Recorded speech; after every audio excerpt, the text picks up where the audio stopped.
Well, welcome to My Virtual Mentor. Today, a viewer writes in, "Hey David, how do I find a spiritual mentor?" That is a great question. And today, I've got 5 tips to help you get started now. That's coming up today on My Virtual Mentor.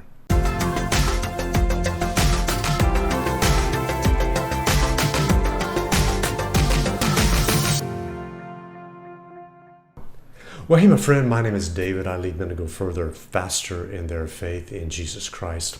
If you're new to the channel, man, welcome. I'm so glad that you found us. You know, every man didn't have the privilege of having a dad in their home or a spiritual father or a mentor in their life to just teach them the nuts and bolts, the practical stuff of what does it mean to be a fully developing follower of Jesus, a man of God.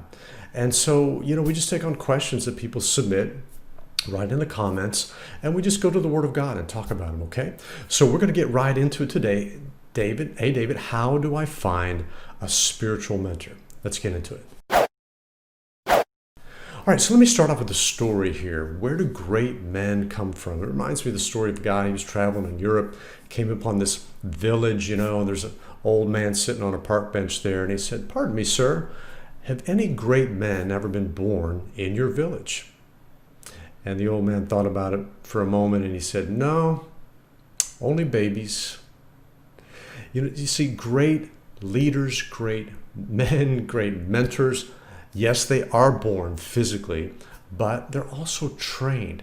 It takes a lot of failure and failing forward to become a man worth following. And so we're going to talk about that today. You know, Proverbs 22, we get this from children. You know, our parents, train them up in the way they should go. And when they're old, they won't depart from it. If you're a Christian parent, man, you probably know this verse.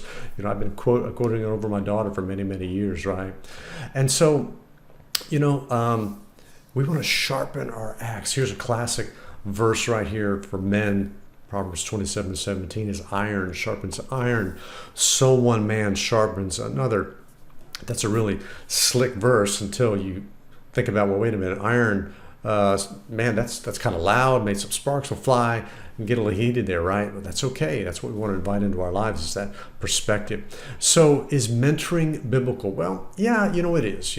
God, we could say Jehovah, Yahweh himself mentored Adam, the very first man, showed him how to tend the garden, told him what to do and that kind of thing. And then, of course, Moses mentored Joshua, his protege, who led the people into the promised land. And then Elijah mentored Elisha. Naomi mentored Ruth. And Paul and Timothy. Of course, Paul had many others, Titus and others like that. And then Jesus, of course, had the 12, right? And so mentoring, it's all up in the Word of God, and so it certainly is biblical. So, why do I need mentoring at all? Let me just throw this out real quick. First of all, we all have blind spots. We absolutely do. I mean, if you're a single guy and you're dating this girl, and everybody who cares about you saying, "Dude, this girl, I don't know, man, I don't think she's right for you." And you say, "Oh yeah, listen, you've got a blind spot." Okay, if you're not listening to, the sum total of your friends that are kind of pointing stuff out, you've heard love is blind. We all have blind spots. We just don't see it. If I walked out of the house and my collar was up like this, and I'm just walking about. Someone said, "Hey, David, your collar's up, man. Put your collar down." It's like, "Oh, gee, thank you. I didn't notice," because I'm not carrying a mirror around with me all the time. See, this is what friends can do. They can point out those things that you cannot see because we're biased. Okay. Here's the next thing: is we don't have all the facts. Listen, nobody has all the facts. I don't care, how smart you are. All of us are smarter than any one of us. Wisdom won't die with you, and I don't have a monopoly on doing everything right.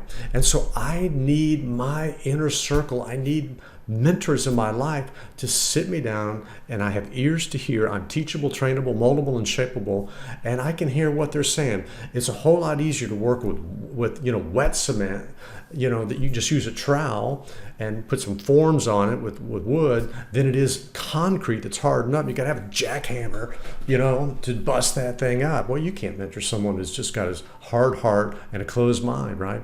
And so we don't have all the facts. And the other thing is we just don't know what we don't No, right?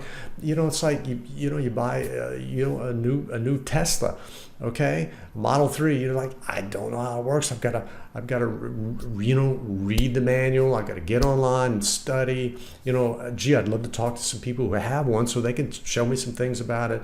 You don't know how this. You download an app, and it's great if someone is there to say, hey, I've been using it for a long time.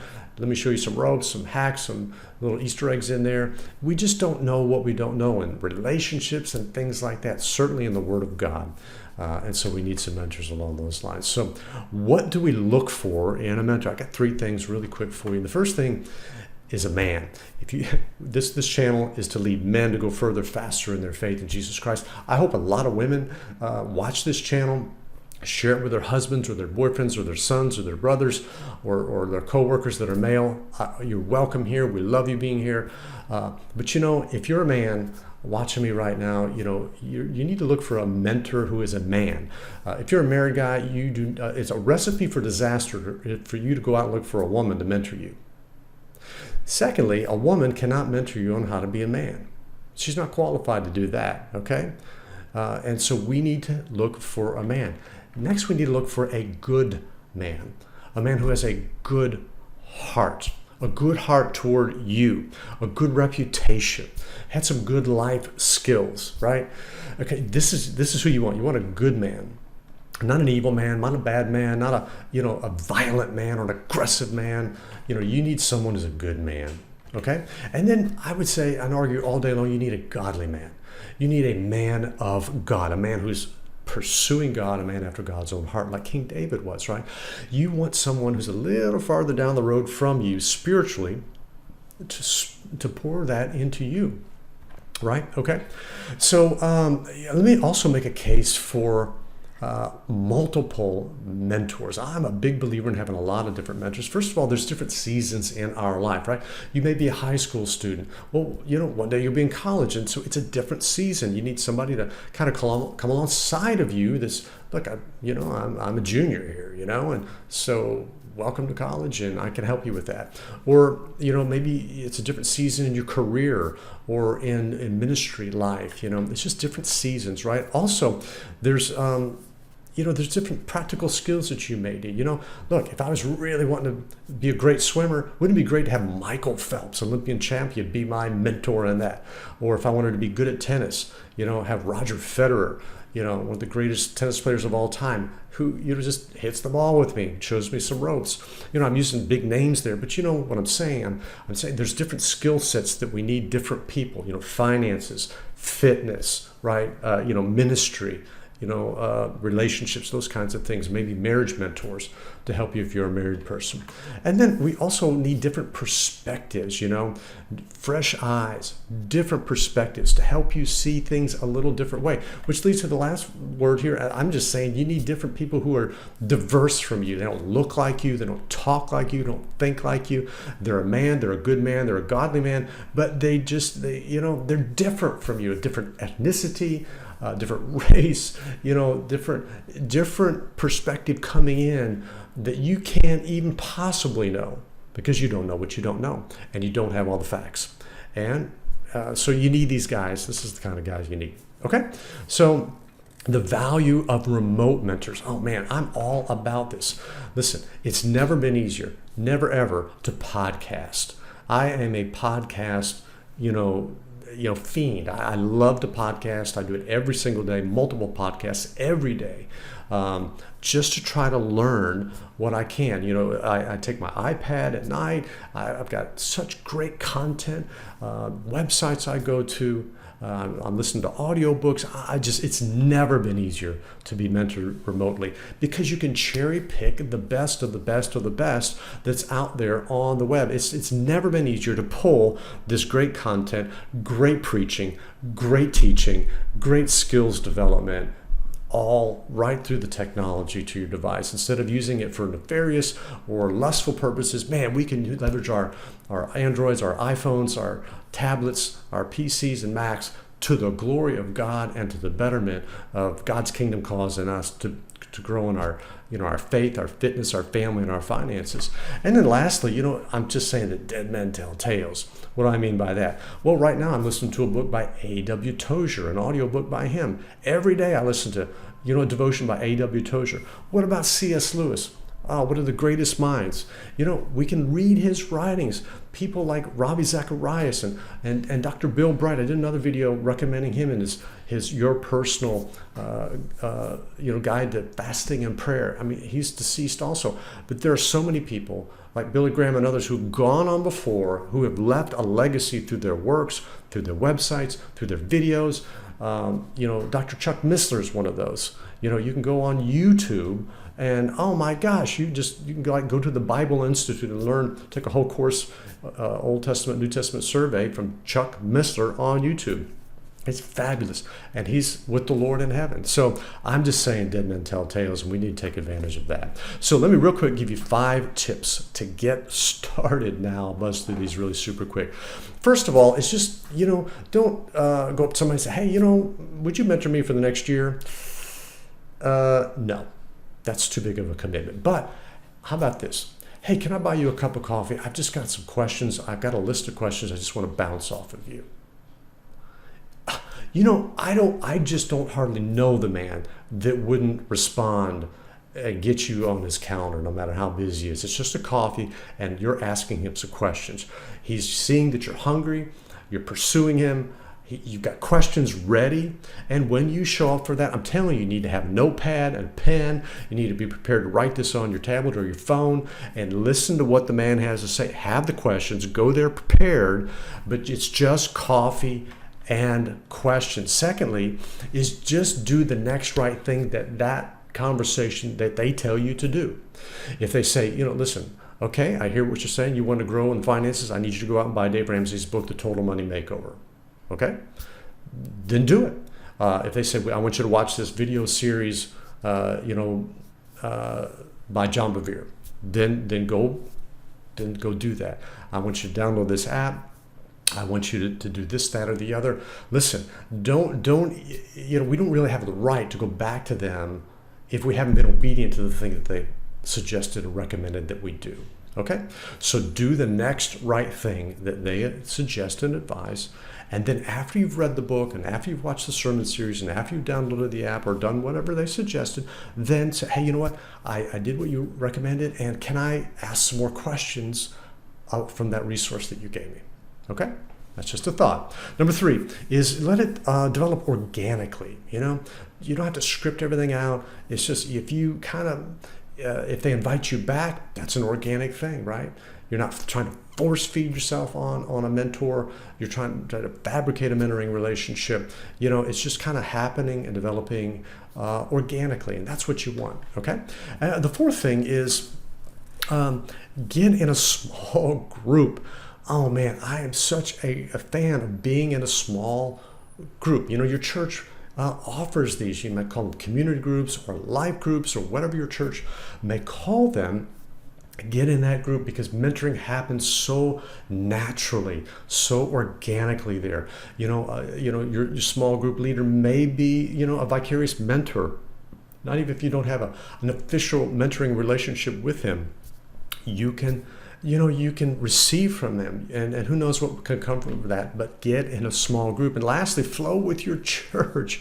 There's so many mentoring opportunities in your church. Your pastor is one of those kind of, a remote mentor to some extent because, depending on the size of your church, he cannot be friends with everybody. He can't go to Chick-fil-A with everybody. He can't go fishing with everybody, and you got to accept that, and don't judge him for that. Just respect him for that, honor his boundaries and time, and just receive the mentorship from the platform, from the videos, from his content that he's producing. Okay, but flow with your church, and you're gonna receive all this mentoring from men's meetings or men's small community groups or men's retreats and all those kinds of things. Just flow with what God has prepared in the local church. Okay, that will help you. Okay?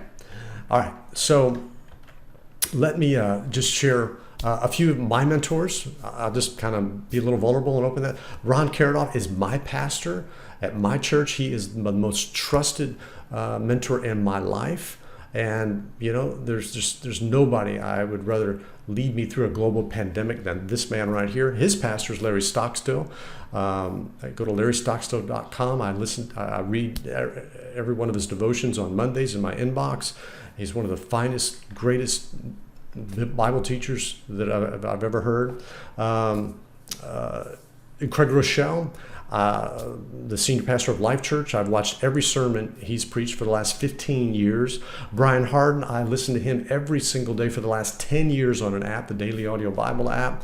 He's a kind of a remote, vicarious mentor in my life. Stephen Furtick, Elevation Church. Oh man, I love to hear him preach. He's really added value to me. Alan Parr, I spent 15 months with Alan Parr. He's the founder of The Beat YouTube channel. I really recommend that you go, check out The Beat with Alan Parr. Subscribe to his channel. Watch all the content that he puts out. Great man of God. Bill Robertson, this is my dad. Okay, I'm 60 years old. For 60 years, my father, my biological father, has mentored me. And it's just been rich and wonderful. I call him like every day. He's 86 years old, and I'm leaning into that relationship. And last is Joe Rouse. Joe Rouse, I spent 8 years being mentored by this man. He was a missionary to Sierra Leone, West Africa. He came back to the States, got married, and we were blessed to be part of a church life together. And for 8 years, I went to his Africa room, right? And he would just help me through ministry, difficult, hard, challenging ministry stuff. And now that's 10 years later, I'm still walking in unity and ministry with Joe Rouse, my spiritual father, a mentor in my life. Okay, in fact, I partner with him to proofread all this stuff before you see it on this channel. He sees it on his computer, because my vision, I can't even see all the errors that I make, but he just makes me look better than I really am. And so he gives the stuff back to me all corrected, and I'm able to present it to you. And so I thank God for Joe Rouse. So I got a To Go Deeper alert for you, and it's an ebook that I wrote called the 21-Week Challenge. It's free download at myvirtualmentor.org. I'll put the link in the description below. But this is a everything you need to walk out for 21 consecutive weeks, a step-by-step guide to mentoring, where what they need to do, what you need to do, everything is all organized in one short ebook. And it's just fantastic. So I hope that you'll check that out, okay? So that's it for today. Hey, David, how do I find a spiritual mentor? I hope that you found that helpful. So I've got a question for you. Do you have a question for me? Oh man, I would love to hear it. Why don't you put it in the comments below? I read every single comment that's posted on this channel, and go ahead and post a comment there, and let me make a video of it at some point, okay? And if you would please, it'd mean the world to me if you'd subscribe to My Virtual Mentor, a brand new channel. And so the YouTube algorithm is mostly ignoring me, so if you'd like it, you share it, you subscribe, it helps the channel, and I appreciate that very much. Listen, if you'd like a free ebook, I want to give you one. It's called 6 Challenges Every Christian Man Must Conquer, Leveling Up to a New Improved You. I'll put the link in the description below as well. So that's it for this week. I'll be coming at you next week with another answer to questions that you submit. So for now, I'm David, your virtual mentor, leading men just like you to go further, faster in your faith. God bless you. I'll see you next time.